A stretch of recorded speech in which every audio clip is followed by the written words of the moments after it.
जय श्री राम। सभी को जय श्री राम। आपके अपने चैनल श्री राम कथा में आपका स्वागत है। तो चलिए शुरू करते हैं आज का अंक। सबसे पहले भगवान के चरणों में चरण वंदना करेंगे और उनसे आह्वान करेंगे सभी देवी देवताओं से कि इस महान ग्रंथ को आप आइए और हमारे साथ श्रवण करिए। तो चलिए शुरू करते हैं।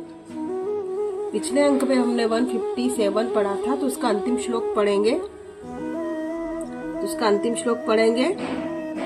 कश्यप अदिति महातप कीना, तिन्ह कहूँ मैं पूरब बर दीन्हा।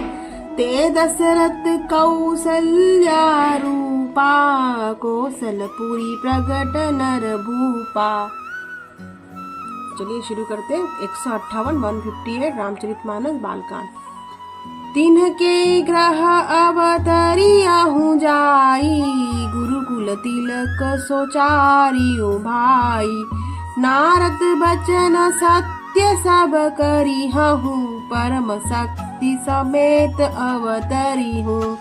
उन्हीं के घर जाकर मैं रघुकुल में श्रेष्ठ 4 भाइयों के रूप में अवतार लूंगा।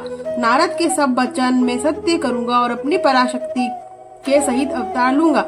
हरि हूँ सकल भूमि गरुवाई, निर्भय हो देव समुदाय। गगन ब्रह्म बानी सुनि काना, तुरत फिरे सुर हृदय जुड़ाना। मैं पृथ्वी का सब भार हर लूंगा, मैं देववृंद तुम निर्भय हो जाओ। आकाश में ब्रह्म भगवान की वाणी को कान से सुनकर देवता तुरंत लौट गए, उनका हृदय शीतल हो गया। तब ब्रह्मा धरनी समुझावा, अभय भई भौर सो जीव पाया। तब ब्रह्मा जी ने पृथ्वी को समझाया, वह भी निर्भय हुई और उसने जी में भरोसा आ गया। निज लोक ही बीरंची, गे देवन इहे सिखाई, ई सिखाई। बानर तनु धरी धरी, मही हरि पद से बहु जाई। देवता को सही सिखाकर कि वानरों का शरीर धर धर कर तुम लोग पृथ्वी पर जाकर भगवान के चरणों की सेवा करो। ब्रह्मा जी अपने लोकों को चले गए। गए देव सब निज निज धामा, भूमि सहित मन कहो विश्रामा। जो कछुआय सुब्रह्मा दीन्हा, हर्ष देव विलंबन कीना। सब देवता अपने अपने लोक को गए। पृथ्वी सहित सबके मन को शांति मिली। ब्रह्मा जी को कुछ आज्ञा दी, उससे देवता बहुत प्रसन्न हुए और उन्होंने देर नहीं की। बनचर देह धरी छिति माही, अतुलित बल प्रताप तिन्ह पाही। गिरि तरु नख आयुध सब बीरा, हरि मारग चित वही मति धीरा। पृथ्वी पर उन्होंने वानर देह धारण की, उसमें अपार बल और प्रताप था। सभी शूरवीर थे, पर्वत वृक्ष और नख ही उनके शस्त्र थे। वे धीर बुद्धि वाले वानर रूप देवता भगवान के आने की राह देखने लगे। गिरि कानन जहाँ तह भरी पूरी, रह निज निज अनिक रचि रूरी। यह सब रुचिर चरित में भाषा, अब सो सुनहु जो बिचई ही राखा। हे वानर, पर्वतों और जंगलों में जहाँ जहाँ अपनी सुंदर सेना बनाकर भरपूर छा गए। यह सब सुंदर चरित्र मैंने कहा। अब वह चरित्र सुनो जिसे बीच में ही छोड़ दिया गया था। अवधपुरी रघुकुल मनि राऊ, वेद विदित ते ही दशरथ नाऊ। धर्म धुरंधर गुण निधि ज्ञानी, हृदय भगति मति सारंग पानी। अवधपुरी में रघुकुल शिरोमणि दशरथ नाम के राजा हुए, जिनका नाम वेदों में विख्यात है। वे धर्म धुरंधर गुणों के भंडार और ज्ञानी थे। उनके हृदय में शांग धनुष धारण करने वाले भगवान की भक्ति थी और उनकी बुद्धि भी उन्हीं में लगी रहती थी। दोहा। कौशल्यादि नारी प्रिय सब आचरण पुनीत, पति अनुकूल प्रेम दृढ़, परिह पद कमल विनीत।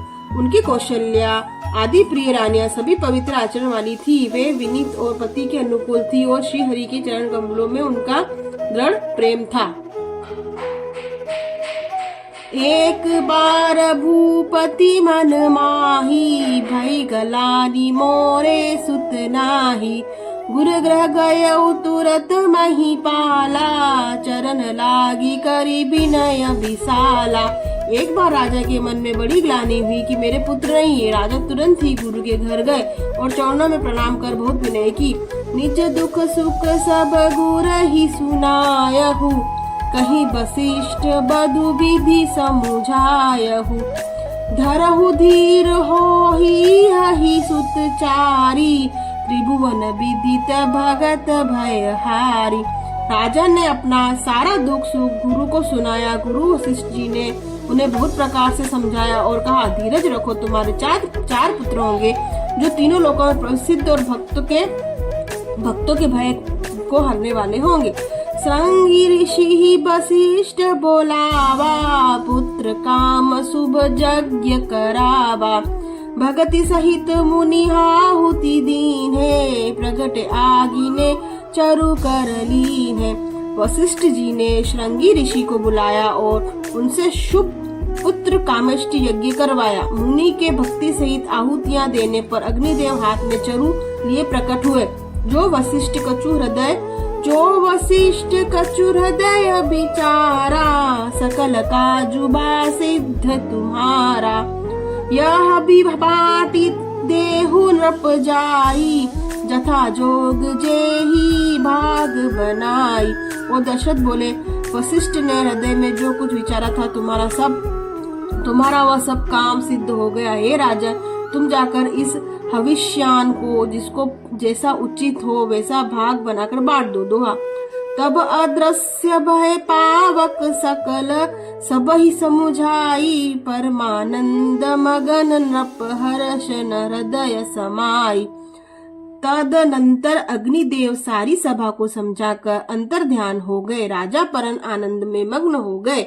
उनके हृदय में हर्ष समाता न था। तब ही राय प्रिय नारी बोलाई, कौसल्यादि तहाँ चली आई। अर्ध भाग कौसल्या दीना, उभय भाग आधे कर कीना। उसी समय राजा ने अपनी प्यारी पत्नी को बुलाया। कौशल्या आदि सब रानियां वहां चली आई। राजा ने आधा भाग कौशल्या को दिया और शेष आदि के 2 भाग किए। कई कई कहा नृप सोदयऊ, रहियो सो उभय भाग पुनि भयऊ। कौशल्या कई कई हाथ धरी, दिन सुमित्र ही मन प्रसन्न करी। वह उसमें से एक भाग राजा ने कई को दिया। शेष जो बचा उसने उसके फिर 2 भाग हुए और राजा ने उनको कौशल्य और कैकेयी के हाथ में रखकर अर्थात उनकी अनुमति लेकर और इस प्रकार उनका मन प्रसन्न करके सुमित्रा को दिया। तो आज से हम इतने अच्छे पवित्र ग्रंथ के अब हम 4 पेज पढ़ेंगे। 2 पेज से हमारा मन नहीं भरता है, ऐसा लगता है बस कंटिन्यू मतलब पढ़ते जाएं सुनते जाएं। तो अभी एक दिन छोड़ के 4 पेज हम पढ़ेंगे और सुनेंगे।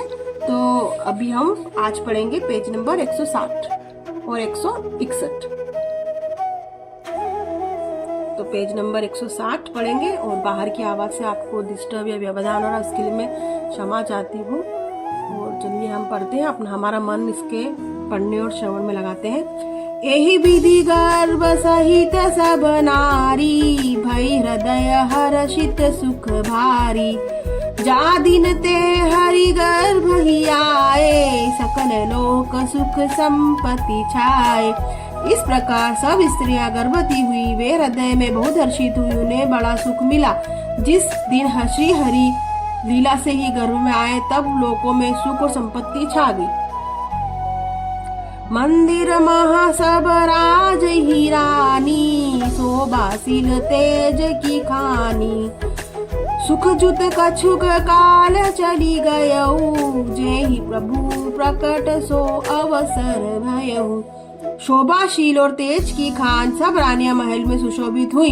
इस प्रकार कुछ समय सुख पूर्वक बीता और वह अवसर आ गया जब जिसमें प्रभु को प्रकट होना था। दोहा। जोग लगन ग्रह बार, तिथि सकल भय अनुकूल। चर अचर अरु अचर हर्ष जुत राम जन्म सुख मूल। योग लग्न ग्रह वार और तिथि सभी अनुकूल हो गए। जल और चेतन सब हर्ष से भर गए। श्री राम का जन्म सुख का मूल है। नौमी तिथि मधुमास पुनीता, शुक्ल पक्ष अभिजित हरि प्रीता, मध्य दिवस अति शीतल घामा, पावन काल लोक विश्रामा। पवित्र चैत्र का महीना था, नवमी तिथि थी, शुक्ल पक्ष और भगवान का प्रिय अभिजीत मुहूर्त था। दोपहर का समय था, न बहुत अधिक सर्दी थी न धूप थी। वह पवित्र समय सब लोगों को शांति देने वाला था। शीतल मंद सुर भी बह बाऊ, हर्षित सुर संतन मन चाऊ। बन कुसुमित गिरि गणमणि आरा, स्रवहि सकल सरिता अमृत धारा। शीतल मंद और सुगंधित पवन बह रहा था। देवता हर्षित थे और संतों के मन में बड़ा घाव था। वन फूले हुए थे। संतों के मन में चाव था। क्षमा कीजिए, मेरे गलती से घाव निकला, चाव था। वन फूले हुए थे, पर्वतों की संपूर्ण मणियों से जगमगा रहे थे और सारी नदियां अमृत की धारा बह रही थी। सो अवसर बिरंजित जब ना जाना, चले सकल सुर साजी विमाना। गगन बिमल संकुल सुरजू था, गावहि गुण गंधर्व वरु था। जब ब्रह्मा जी ने वह अवसर जाना, तब सारे देवता विमान सजा सजा कर चले। निर्मल आकाश देवताओं के समूह भर गया। गंधर्वों के दल गुणों का गान करने लगे। बरसहि सुमन सुवंजलि साजी, गह गही गगन दुदुम्भी बाजी। स्तुति करहि नाग मुनि देवा, बहुविधि लावहि निज निज सेवा। और सुंदर अंजलियों में सजा सजा कर पुष्प बरसाने लगे। आकाश में घमाघम नगाड़े बजने लगे। नाग मुनि और देवता स्तुति करने लगे और बहुत प्रकार से अपनी अपनी सेवा भेंट करने लगे। दोहा। सुर समूह विनती करी पहुँचे निज निज धाम, जन निवास प्रभु प्रगटे अखिल लोक विश्राम। देवताओं के समूह विनती करके अपने अपने लोक में जा पहुँचे। समस्त लोगों को शांति देने वाला जगदाधार प्रभु प्रकट हुए। छंद। भय प्रकट कृपाला, दीन दयाला, कौसल्या हितकारी। हर्षित मत हतारी, मुनि मनहारी, अद्भुत रूप विचारी। लोचन अभिरामा, तनु घन श्यामा, निज आयुध भुजचारी। भूषण बनमाला, नयन विशाला, शोभा सिंधु खरारी। दीनों पर दया करने वाले कौशल्या जी के हितकारी कृपालु प्रभु प्रकट हुए। मुनियों के मन को हरने वाले उनके अद्भुत रूप का विचार करके माता हर्ष से भर गई। नेत्रों का आनंद देने वाला मेघ के समान श्याम शिव था। चारों भुजाओं अपने खास आयुध थे। आभूषण वनमाला पहने हुए बड़े बड़े नेत्र थे। इस प्रकार शोभा के समुद्र तक खर राक्षसों को मारने वाले भगवान प्रकट हुए। कहा दुई कर जोरी, स्तुति तोरी के ही, विधि करऊ अनंता। माया गुण ज्ञान अतीत, अमाना वेद पुराण भनंता। करुणा सुख सागर सब, गुनागर जहि गावहि श्रुति संता। सो मन हित लागी, जन अनुरागी, भयउ प्रकट श्रीकंता। दोनों हाथ जोड़कर माता कहने लगी, हे अनंत, मैं किस प्रकार तुम्हारी स्तुति करूं? वेद और पुराण तुमको माया गुण और आज्ञा से परे और परिणाम हित बुलाते हैं। श्रुतियों और संत जन दया और सुख का समुद्र सब गुणों का धाम कहकर जिनका गान कहते हैं, वे वही भक्तों पर प्रेम करने वाले लक्ष्मीपति भगवान जैसे भगवान मेरे कल्याण के लिए प्रकट हुए। ब्रह्मांड निकाया निर्मित, माया रोम रोम प्रतिवेद कहे। मम उरसो बासी, यह उपहासी, सुनत धीर मति धीर न रहे। उपजा सब ज्ञाना, प्रभु मुसुकाना, चरित बहुत विधि दिन चहे। कही कथा सुहाई, मातु बुझाई, जही प्रकार सुत प्रेम लहे। वेद कहते हैं कि तुमने तुम्हारे प्रत्येक रोम में माया के रचे हुए अनेकों ब्रह्मांडों के समूह हैं। वे तुम मेरे घर में रहे। इस हंसी की बात के सुनने पर धीर पुरुषों की बुद्धि भी स्थिर नहीं रहती। जब माता को ज्ञान उत्पन्न हुआ तब प्रभु मुस्कुराए। वे बहुत ही प्रकार के चरित्र करना चाहते थे, अतः उनमें सुंदर कथा सुनकर माता को समझाया जिससे उन्हें पुत्र का प्रेम प्राप्त हो। मात पुनी बोली, सोमति डोली, तजहु तात यह रूपा। की जय शिशु लीला अति प्रिय शीला, यह सुख परम अनुपा। सुनी बचत जुसाना, रोदन ठाना, होई बालक सुर भूपा। यह चरित्र जे गावही, हरिपत पावही, तेन परही भवकूपा। इसका हिंदी अर्थ जानते हैं।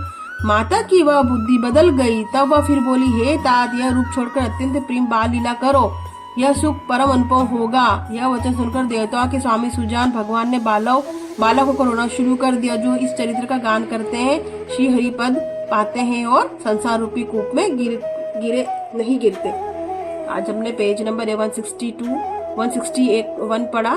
कल हम अगले अंक में 162 पढ़ेंगे। अब हम 4 पेज पढ़ेंगे, तो अगले अंक में हम 162 पढ़ेंगे। तो हम सभी देवी देवता आप सभी से क्षमा याचना करेंगे। अगर इसको पढ़ने या सुनने में किसी प्रकार की त्रुटि हो तो क्षमा करें, और अगले अंक में आपसे भेंट होगी। तब तक के लिए जय श्री राम।